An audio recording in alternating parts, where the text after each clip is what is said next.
ಇವಾಗ ನಾನು ಸೂಜಿ ಮೇಲೆ ಥ್ರೆಡ್ಡನ್ನು ಸುತ್ಕೊಳ್ತೀನಿ ನೆಕ್ಸ್ಟ್ ಪೆಟಲ್ಸ್ನ ಮಾಡೋದಕ್ಕೆ. ಒಂದು ಬೀಡನ್ನ ಹಾಕೊಳ್ತಾ ಇದ್ದೀನಿ.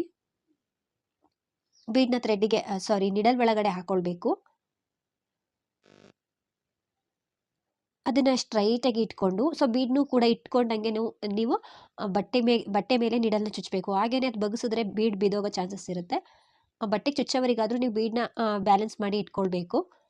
ಬೀಡನ್ನ ಹಾಕೊಂಡು ನಾನು ಡಬಲ್ ಕ್ರೋಶೆ ಕಂಬನ ಮಾಡಿಕೊಂಡೆ. ಕಂಬ ಆದಮೇಲೆ 2 ಚೈನ್ನ ಹಾಕಿ ಸೂಜಿ ಮೇಲೆ ಥ್ರೆಡ್ಡನ್ನು ಸುತ್ತಕೊಂಡು ಎರಡು ಡಬಲ್ ಕ್ರೋಶೆ ಕಂಬ ಇರುತ್ತಲ್ವ ಅದ್ರ ಕೆಳಗಡೆ ಹೋಗಿ ಥ್ರೆಡ್ಡನ್ನು ತಂದು ಮತ್ತೆ ನಾನು ಡಬಲ್ ಕ್ರೋಶೆ ಕಂಬನ ಮಾಡ್ತಾ ಇದ್ದೀನಿ.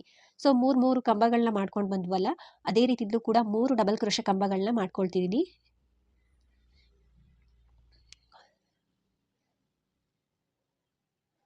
ಮತ್ತೆ ಸೂಜಿ ಮೇಲೆ ಥ್ರೆಡ್ಡನ್ನು ಸುತ್ತಕೊಂಡು ಮತ್ತೊಂದು ಬೀಡನ್ನ ಹಾಕೊಳ್ತೀನಿ. ಫ್ರೆಂಡ್ಸ್, ಇಲ್ಲಿ ನೀವು ಹೆಚ್ಚು ಕಡಿಮೆ ಮಾಡ್ಕೊಳ್ಬೋದು.